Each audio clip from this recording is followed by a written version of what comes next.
Hello Star Wars fans, Stormtrooper fans, members of the 501st.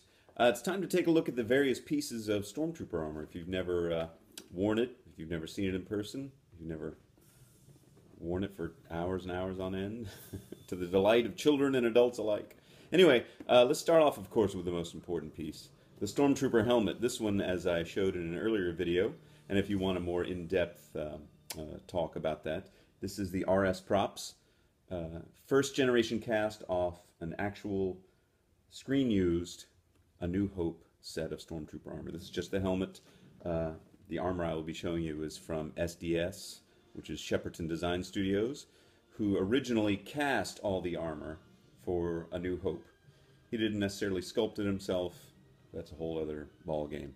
Anyway, this is the RS props helmet. Here's the inside. Okay. I'm not going to put it on today, I'm just going to show you the pieces. Alright, there's the first piece. And then, of course, you got to start with a base for something, right? An undersuit, a black undersuit. I just bought some, I think I bought these like at Target. They're just some Reebok tights.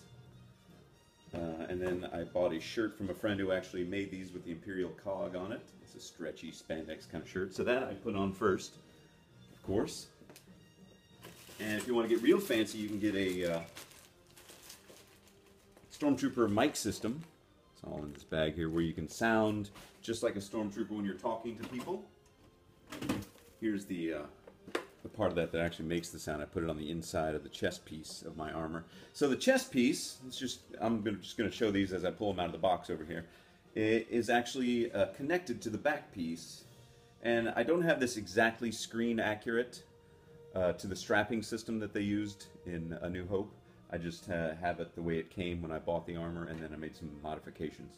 So what I first did is glue these shoulder pieces on, because they were Velcroed on, so I took the Velcro off.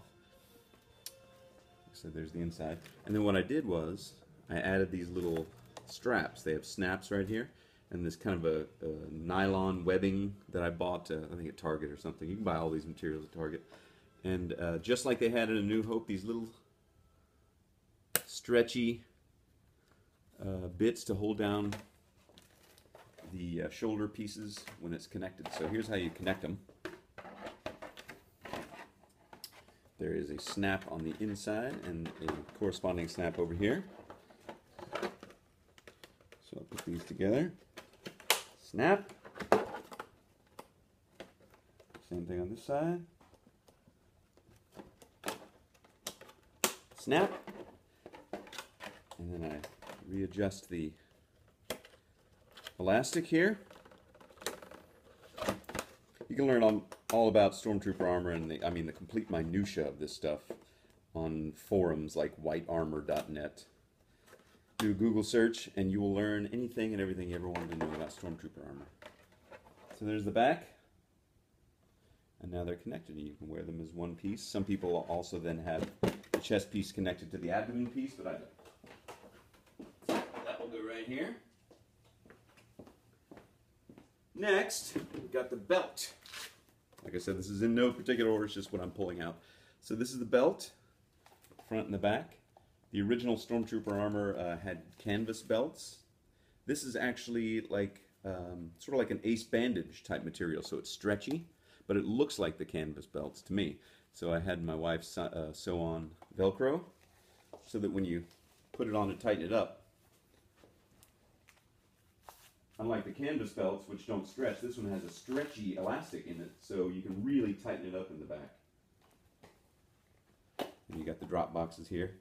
And then you put on the what they call the thermal detonator, which is in here somewhere. Here it is. Thermal. I don't know if there's some canon or now non-canon thing that described that this thing was a thermal detonator. I always thought it was like an oxygen canister or a breathing, to help them breathe. Anyway, so that goes on the back here. And it's supposed to be attached with two metal clips to put it on, but I never replaced mine. So anyway, so it sits on just like that. There's the thermal detonator, as people call it. Put that over here. Okay, next Boots. These are not completely 100% realistic like the ones they used in the movie. These I got from Caboots, which is C-A-B-O-O-T-S. I think it's caboots.com. And they're inexpensive. They're very comfortable. They had these weird seams in them, which the original ones didn't. But you can buy these. Whereas the ones they were making recently, the TK boots, I don't think the guy makes them anymore. Very groovy white disco boots. But like I said, they're very comfortable. So that's important when you're trooping a long time. Next, we've got the legs, the lower half of the legs, the shins. Now they're different, you see. One goes on the right, one goes on the left. The green, this one goes on my right leg. Is that correct? No, my left leg. Here's the backs. Like I said, this is the Shepperton Design Studios armor I bought in around 2005 when you could still buy it over here in the States. Lucasfilm sued them and now prohibit their sale to people in the US. There are lots of other armor makers, lots of people that sculpt them by hand. The origins of this armor is a little sketchy, but at the time I didn't know anything about other armor makers. In fact, the only thing back then that I knew about was FX, which is highly inaccurate. So when I heard that the guy that was making the original ones was selling them, I was like, give me that. I was single, didn't have any kids at the time. I had some money. So I got it, and it's held up this long, almost 9 years later or so. So these are the thigh pieces. 2 thigh pieces, of course. And the one with the, what other people call the ammo cartridges, I believe. I don't know, like I said, like with the thermal detonator, I don't know if there's a canon, which is now non-canon, book in the EU that describes what those things are, because they certainly don't in the movies. So there's, have snaps on the inside to keep them up. They snap to the lower half of the abdomen, which I'll show you in a minute. Some people use a strapping system, like in the original, like in A New Hope. Kind of strap them around their waist, and then it went down to it. Now I want to show you this, because when I was a kid and I was watching Star Wars, this is hard plastic. This is acrylic capped ABS, so it doesn't crack easily. It holds up for long periods of time when you're trooping, as they call it, trooping, in the 501st, of which I'm a member. But when I was a kid and I looked at it, the armor for some reason seemed rubbery to me. I don't know why. It had like this hard rubber look, but really it's just thin ABS plastic and makes a lot of noise when you're clanking around, plonking around. And if you listen in A New Hope, when Han and Luke are in the Death Star control room, sorry, as I pull out the next piece, you can hear Luke when they haven't, ADR'd it and cut out. You can hear him clonking around, clacking around with all his plastic armor on. So here's the lower abdomen and the butt plate and the lower back. And like I said before, I don't have the strap system that the real Stormtroopers did, and that a lot of guys who go for Centurion level Stormtrooper, if you know anything about the 501st, you know about that terminology. If not, you can Google it. So I just use the strap system that was built in when I bought this, and it's a series of elastic straps that are snapped to the inside of this, that when I wear it, it goes up over my shoulder and then snaps to the ones in the front. So it keeps it all up. And then in turn, the thighs are snapped. Where are they snapped? They're snapped in somewhere. There's another, oh, this right here. This snaps to the thigh to keep the thigh up. And when you're wearing the black undersuit, you can't see the straps because it blends in. So this is the front. If you go for, and I went a little ways to make it look like the Strain used A New Hope by putting these rivets in on the side, which if you've done any Stormtrooper homework or get obsessed over these little details, you'll know that those do exist. They were to help the strapping system on the original ones in A New Hope. So I put those on there. They're non-functional for me, but they look good. And then on the other side, which is also is this snap right here, which is also for me non-functional, but on the originals was part of the strapping system on the inside so the actors could wear them. Down at the bottom you got the crotch snap and the elastic so that you can snap it. There's the inside of the front and the inside of the back. Once again, just this thin, hard acrylic capped ABS. It wears well. A lot of the Stormtrooper armor makers make them out of different materials. Some of them are closer to what the original screen-used ones were. And so use what you can afford and what you think works well for you. That's my advice. Okay, finally, we got the arms. I'm going to take them out one at a time.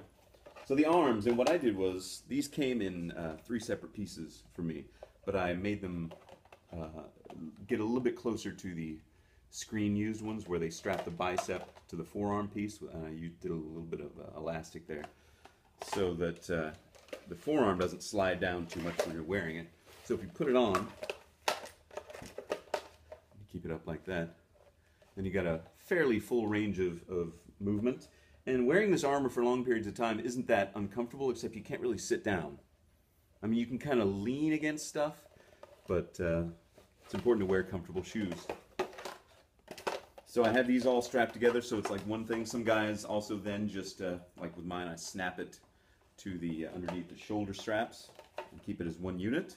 But for me, I snap these on by themselves because then it's easier for me to put on my armor by myself. So there's the one arm, and the other arm is pretty much a mirror image of that one, except it's got little green stickers in it to let me know which side is which.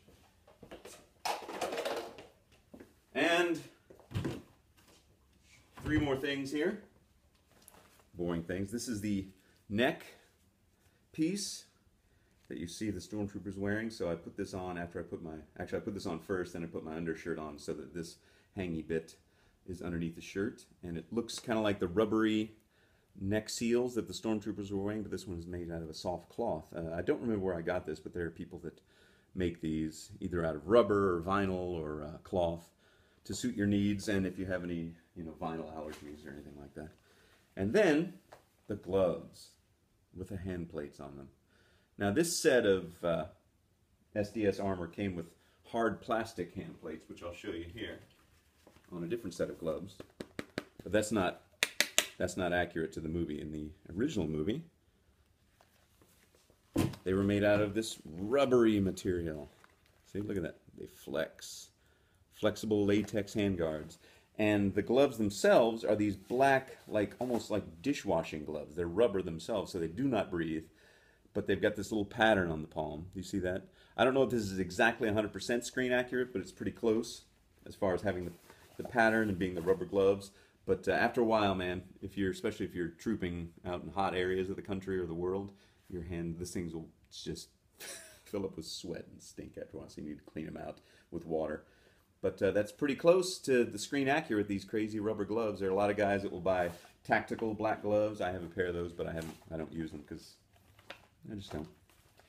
And there's a woman, once again on the whitearmor.net, that sells these hand plates that she's sculpted herself and is constantly working on them to get them more screen accurate. And last, and certainly not least, any decent Stormtrooper worth their salt is going to have the E11 blaster. That's right. This is the Master Replicas E11 Stormtrooper blaster that I bought without the packaging, without the stand, and I bought this probably about 2006 when they were still fairly available, and I didn't spend that much money on it because it was just a loose blaster, but I didn't feel like I needed anything. I didn't need to display it. I just wanted to have like a real, this thing's heavy. I don't remember how many pounds it is. You can look that up. Master Replicas E11 Stormtrooper blaster. It doesn't have the Hengsler counter on the side or the two little greeblies that some, but I don't like that. I actually like this look better. It's more kind of simple and elegant to me. But that's what the Master Replicas. There used to be a little orange thing in there, and I put a little black sticker in there so you wouldn't be obvious. Because it is based on a real Sterling submachine gun. So when you go to conventions and you carry this around, they give you put a little plastic, like orange strip tie on there so that they know it's not a real weapon, even though it's as heavy as a real weapon. It is based on a real weapon. That's it. So there you go. If you ever wanted to know about the different pieces, this is a quick little semi-tutorial about my armor, the RS Props helmet, and the SDS Shepperton Design Studios armor, the Caboots Master Replicas blaster. So I hope you enjoyed yourselves, and go out there and watch some Star Wars.